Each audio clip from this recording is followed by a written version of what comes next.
Well, for more on the court-packing fight, I want to welcome Louisiana Representative and constitutional scholar Mike Johnson to the program.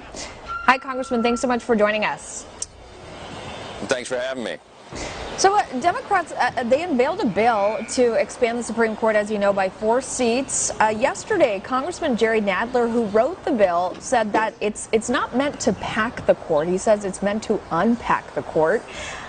And then we heard from House Speaker Nancy Pelosi, who says that she does not support, or she won't even commit to bringing it to a floor vote. Do you trust her to keep her word on that?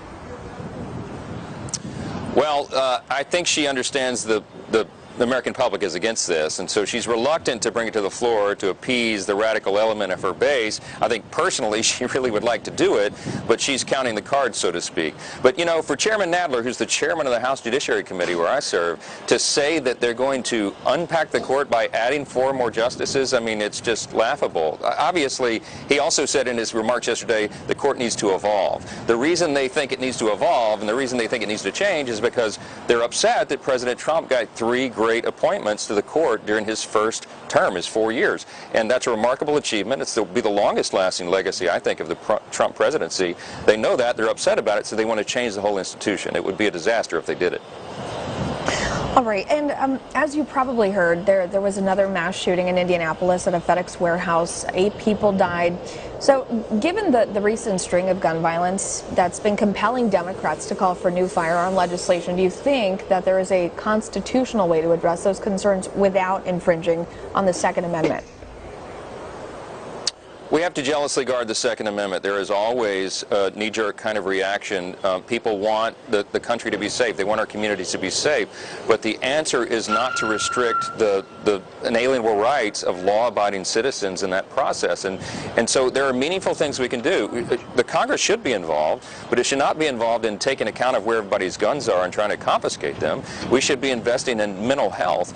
We should be investing in information sharing amongst law enforcement agencies. We should make sure that people who have mental instability don't have access to firearms. But there are meaningful ways to approach that in terms of public policy that don't trample upon the Second Amendment, and that's what we're trying to prevent happening here. All right.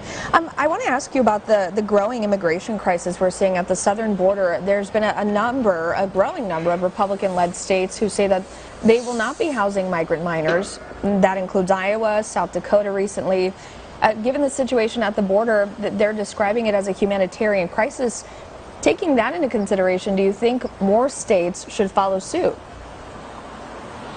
Absolutely, and the states have a right to do that. We want the enforcement of our federal immigration laws, and the Biden administration is unwilling to do that. Look, the crisis that we have there, the humanitarian crisis that's growing by the hour, is a direct result of the Biden administration's policies. They reversed the Remain in Mexico policy when people are awaiting their asylum adjudication. They reversed a lot of the policies that President Trump had done. They reinstituted catch and release from the old Obama administration. I mean, these things have direct consequences, and these are children. We have 19,000, more than 19,000 unaccompanied minors in the custody of the United States, protecting their safety from cartels and sex traffickers and all the rest. It is a disaster, and the Biden administration is doing nothing about it. So the states have to step up and protect their own jurisdictions, and that's a very appropriate and important thing for them to do. And I want to ask you about some news that's been coming out of your state in the past couple of days. Representative Julia Letlow, she was sworn in to represent Louisiana's 5th District, which further shrinks the Democrats' majority in the House. How confident are you that Republicans are going to be able to take back the House in 2022, and why? I would almost be willing to guarantee that the Republicans will take back the House. If you look historically, the first midterm election of a new president, his party loses on average 28 seats. We'll have redistricting in the next year before the next election cycle, and that is projected to give the Republican Party 10 to 12 additional seats, just that effort alone.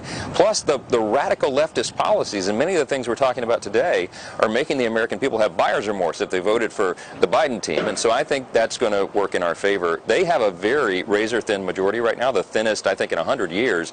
Pelosi can only afford to lose 2 votes on these major initiatives right now. So the election of Julia Letlow, my dear friend out of Louisiana, is a big step in the right direction, and we'll be adding many more in the days to come.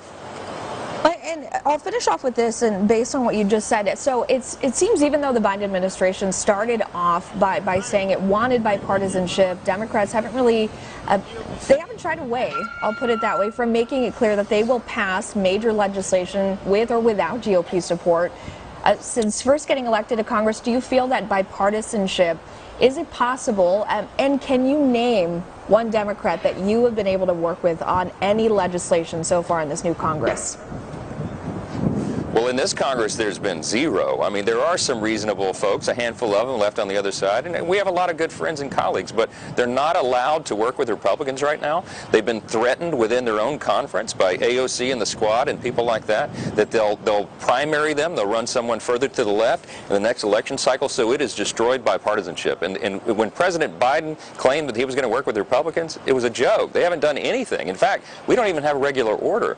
On all these big initiatives they pushed through, they did it without any Republican input, amendment, meaningful debate at all. And that's a great tragedy, and I think the American people are upset by it, and they should be, because that's what's giving us all of these problems. All right, very insightful. Always good to talk to you. Congressman Mike Johnson from Louisiana, thank you so much for joining us. We appreciate your time.